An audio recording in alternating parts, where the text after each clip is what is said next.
Vamos a responder a varias preguntas.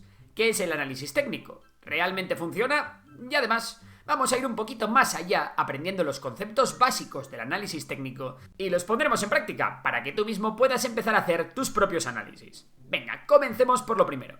¿A qué nos referimos cuando hablamos de análisis técnico? Bueno, el análisis técnico, explicado así de forma sencilla, es la idea de que puedas mirar el gráfico de cómo evoluciona el precio de una acción y solo observando su forma y su comportamiento intentar anticiparte a lo que puede pasar después. No necesitas leer informes de la empresa, ni saber quién es el CEO, ni cuánto gana. Aquí lo único que importa es lo que hace el precio y en menor medida el volumen, es decir, cuánto se está comprando y vendiendo una acción. Pero, ¿cómo es esto posible?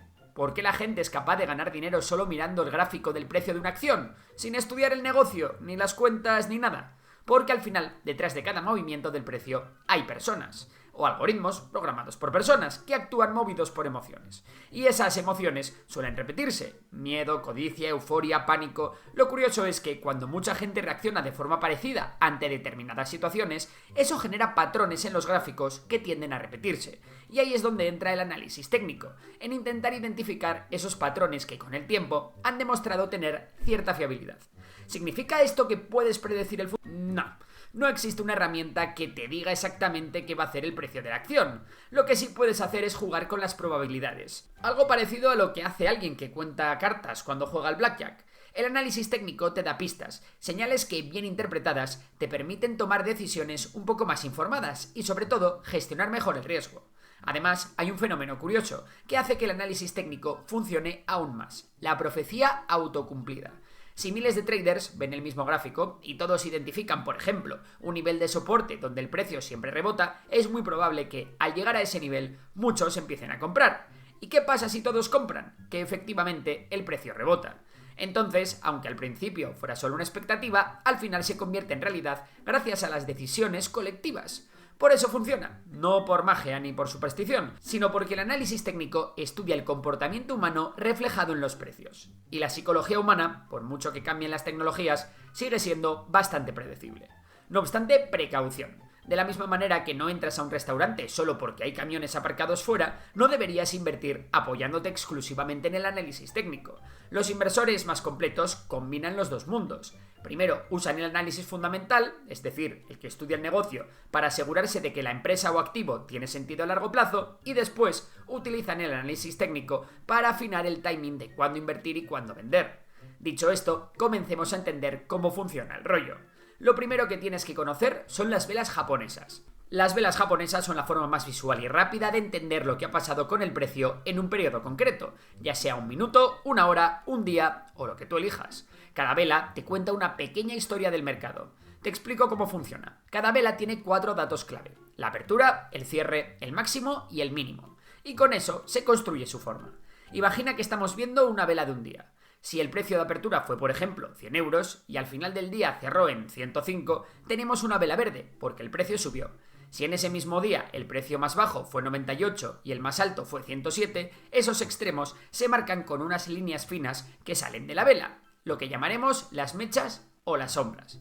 La parte más gorda, el cuerpo, va de la apertura al cierre, y las mechas marcan los puntos más extremos del día. Si el precio cerró por debajo de donde abrió, es decir, si empezó en 105 y por ejemplo acabó en 100, la vela es roja, lo que indica que en ese periodo los vendedores dominaron. Si el precio cerrase por encima de donde abrió, la vela siempre será verde. Lo mejor de las velas japonesas no es solo ver una vela suelta, sino lo que pasa cuando juntas muchas seguidas, porque ahí es donde de verdad le empiezas a sacar partido al gráfico y ves la película completa, no una foto aislada. Lo bonito de las velas japonesas es que, con un solo vistazo, ya captas el estado de ánimo del mercado. ¿Ves muchas velas verdes grandes? Los compradores mandan. ¿Ves velas rojas largas? Los vendedores tienen el control. Pero lo mejor de los gráficos es que puedes detectar tendencias. Imagina que estás viendo velas de un día. Si empiezas a ver una serie de velas verdes con máximos y mínimos cada vez más altos, ya sabes que el precio está subiendo, que hay una tendencia alcista. Si ves muchas rojas encadenadas y cada vez los precios son más bajos, tienes tendencia bajista. Y si ves que el precio se mueve en un rango, sin mucha dirección, eso es un mercado lateral, donde nadie domina claramente. Por eso, juntar velas no es solo ver colorines, es entender si el mercado está en modo subimos, en modo bajamos o en modo aquí no se mueve ni Dios. Y esa información es clave para decidir si entras, sales o esperas. Además, al ver muchas velas seguidas también empiezas a detectar patrones, zonas donde el precio rebota siempre, momentos donde hay mucho rechazo o figuras que se repiten y que los traders utilizan para anticipar posibles movimientos. De todos los patrones que existen, los más importantes son los soportes y las resistencias. Empecemos por el soporte. Imagínate que el precio va bajando, bajando y llega a una zona donde cada vez que toca, ¡pum!, rebota hacia arriba. Eso es un soporte. ¿Por qué pasa esto? Porque en esa zona hay muchos compradores esperando. Es un punto donde la gente cree que el activo está barato o donde simplemente la gente cree que el precio va a rebotar porque la última vez que estuvo ahí, rebotó. Así que en ese punto muchos entran a comprar y empujan el precio para arriba. Cuanto más recientes sean los soportes y cuantas más veces hayan funcionado, más resistentes serán.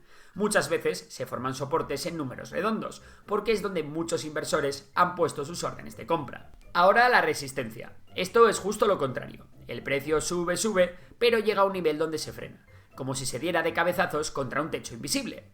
Ahí lo que hay son vendedores, gente que piensa que ya está caro y empieza a vender. Eso provoca que el precio se dé la vuelta, o al menos se quede atascado un tiempo. Lo interesante es que esos niveles no salen de la nada, son zonas donde en el pasado el precio ya se frenó o rebotó, y la gente recuerda esos puntos. Los traders los vigilan y actúan en consecuencia, lo que refuerza su importancia. Aquí vuelve el efecto de profecía autocumplida, como todo el mundo los está mirando, acaban funcionando.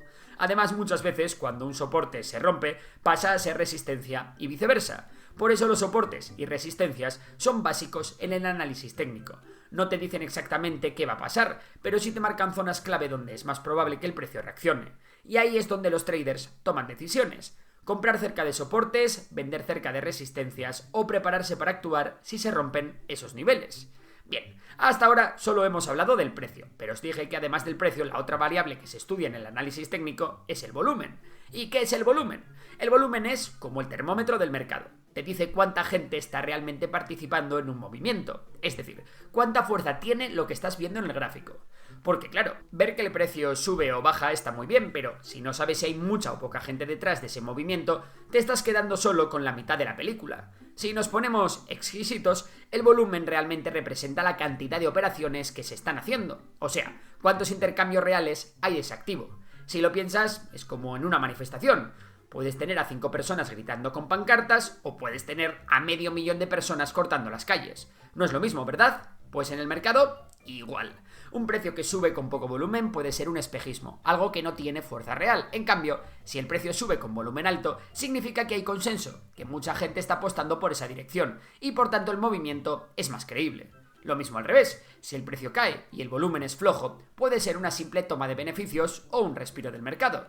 Pero si cae y el volumen se dispara, cuidado, porque ahí puede haber pánico, ventas fuertes y la cosa puede ir a peor. Visto esto, hablemos ahora de patrones. Los patrones de velas son pequeñas combinaciones que, cuando sabes interpretarlas, te dan pistas sobre lo que podría venir después. No son bolas de cristal, pero sí te indican si hay indecisión, fuerza o incluso si el mercado está a punto de darse la vuelta. Por ejemplo, uno de los más conocidos es el martillo. Imagina una vela que tiene una mecha larga por abajo y un cuerpo pequeñito arriba. Eso suele pasar cuando el precio bajó mucho en un periodo, pero los compradores entraron con fuerza y lo empujaron hacia arriba antes de que terminara la vela. El resultado, un martillo, que suele ser señal de que el mercado podría rebotar al alza, sobre todo si aparece en una zona de soporte. Otro patrón muy popular es la envolvente alcista o bajista, donde una vela grande se come a la anterior, lo que indica que los compradores o vendedores tomaron el control de golpe. Si lo ves en zonas clave, es un aviso de que el mercado podría cambiar de dirección. Otra muy mítica es el hombro cabeza hombro. Visualmente es lo siguiente: el precio sube y forma un primer pico. Ese es el primer hombro. Luego sigue subiendo, pero esta vez llega más alto, y ahí forma la cabeza. Después el precio vuelve a caer, intenta otro impulso, pero ese tercer pico ya no consigue superar la altura de la cabeza. Ese es el segundo hombro. Si trazas una línea por los dos suelos que dejó el precio entre esos picos, esa línea se llama línea de cuello, o neckline. En ese caso los picos se forman hacia abajo, y la ruptura de esa línea de cuello es hacia arriba. Cuando el precio rompe esa línea de cuello hacia abajo, es la señal de que la fiesta alcista puede haber terminado, y que viene un cambio de tendencia.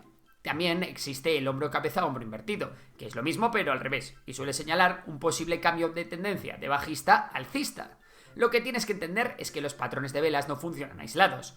No es ver un martillo en mitad de un gráfico y lanzarte como un loco, es verlos dentro de un contexto. Si aparecen en un soporte, en una resistencia o tras un movimiento fuerte, ahí sí tienen sentido. El análisis técnico siempre va de juntar piezas del puzzle, no de fijarte en un detalle suelto. Además de los patrones, hay otras herramientas que nos permiten obtener mucha información sobre el precio y el volumen de una acción. Hablamos de los indicadores. Los indicadores son herramientas que se colocan sobre el gráfico o debajo de él y que te ayudan a interpretar lo que está pasando con el precio. No te va a adivinar el futuro, pero sí te aportan datos extra que, combinados con todo lo que ya hemos explicado, ya sabes, las velas, soportes, resistencias, tendencias y demás, te permiten tomar decisiones con más contexto. Lo bonito de los indicadores es que condensan en números o en líneas cosas que tú podrías calcular a mano, pero que sería un coñazo estar haciendo todo el rato. Un ejemplo muy típico es la media móvil. La media móvil es literalmente una media, un promedio que se va actualizando constantemente en el gráfico para mostrarte de forma más suave cuál es la dirección general que sigue el precio. Imagínate que coges los precios de cierre de los últimos 10 días, los sumas y los divides entre 10. Eso te da un punto. Al día siguiente haces lo mismo, pero con los últimos 10 días actualizados. Vas dibujando esos puntos uno tras otro y se forma una línea. Esa es tu media móvil. Puede ser de 10 días, de 50, de 200, tú eliges el periodo, según lo que quieras analizar. Cuanto más corta es la media, más sensible es al movimiento del precio. Y cuanto más larga, más estable y más te marca la tendencia a largo plazo. ¿Y para qué sirve? Para identificar de forma rápida si el mercado está en fase alcista, bajista o lateral. Si el precio está por encima de la media móvil y la media apunta hacia arriba, la tendencia es positiva. Si está por debajo y la media cae, la tendencia es bajista. Y si está todo enredado y plano, el mercado está sin una dirección clara, tendencia lateral. Otro uso muy típico es el cruce de las medias móviles. Cuando una media de pocos periodos, por ejemplo 50 días, cruza hacia arriba a una más larga, como la de 200 días, mucha gente lo interpreta como una señal de compra. Y al revés, si cruza hacia abajo, señal de posible caída. Esto lo llaman la Golden Cross, el cruce dorado, o la Death Cross, el cruce de la muerte. Nombres muy dramáticos, pero que básicamente te indican cambios de tendencia. Otro indicador muy conocido es el RSI, o índice de fuerza relativa. Básicamente te dice si un activo está sobrecomprado o sobrevendido. O lo que es lo mismo, si se ha calentado demasiado al alza o se ha desplomado tanto que quizás toque rebote. Si el RSI está por encima de 70, el mercado podría estar sobrecomprado. Si está por debajo de 30, sobrevendido. Pero ojo, que esté sobrecomprado no significa que vaya a bajar ya. Solo te dice que se está estirando mucho la goma. También está el MACD, que parece complicado, pero es simplemente una herramienta que mide el impulso, o sea, la fuerza que lleva el mercado. Cuando el MACD, en el gráfico la línea azul, cruza el cero al alza o cruza al alza la línea de señal, la roja en el gráfico, puede ser una señal de que el precio va a subir. Y al revés. Eso sí, aquí viene un matiz muy importante. Los indicadores son un complemento, no la base. No es recomendable operar solo porque estos indicadores den señal de compra. Se usan como confirmación de lo que ya ves en el gráfico, igual que el volumen o los patrones de velas. Si todo encaja, la señal es más potente. Bueno, como una primera aproximación a este mundillo creo que ya está bien, pero no pienso acabar el vídeo sin hacer antes un ejercicio práctico para que veáis cómo se aplica todo esto. Lo primero, vas a necesitar utilizar una plataforma que te permita incluir indicadores y hacer toda esta parafernalia. Hay varias que son gratis, como investing.com o ProRealTime. Para hacer el ejemplo, vamos a analizar una gran empresa, por ejemplo, Alphabet, la matriz de Google. De primeras, vamos a tener solo lo básico, precio y volumen. Queremos hacer un análisis a largo plazo, con datos de unos 5 años. Por ello vamos a elegir que cada vela equivalga a una semana. Una vez lo tenemos, es hora de añadirle las medias móviles. Yo suelo poner una de 50 sesiones y otra de 200 sesiones al precio y una de 20 sesiones al volumen. De primeras ya tenemos que la tendencia alcista a largo plazo es positiva, aunque a medio plazo la tendencia es lateral. Eso sí, estamos asistiendo a un cruce en el que la media móvil de 50 sesiones está cruzando el precio a la baja, lo cual es positivo.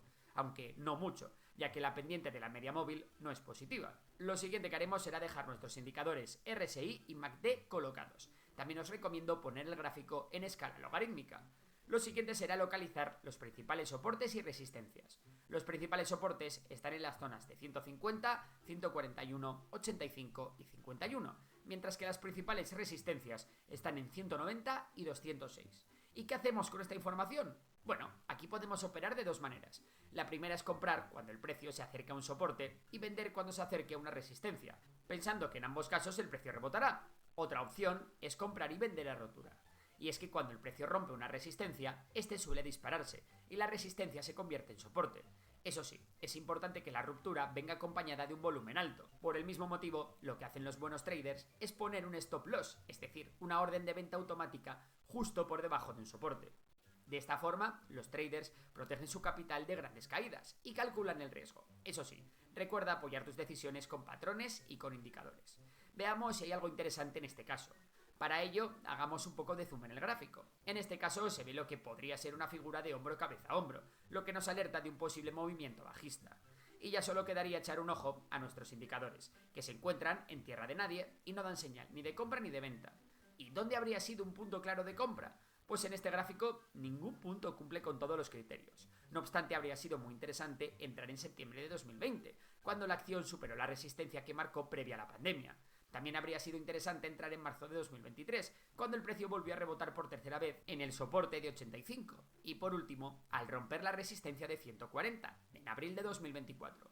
Pero no habría sido una decisión fácil, ya que en todos esos puntos el indicador RSI nos daba bastante sobreventa, y la rotura de 2020 no llevaba mucho volumen. Bueno, y hasta aquí esta primera clase sobre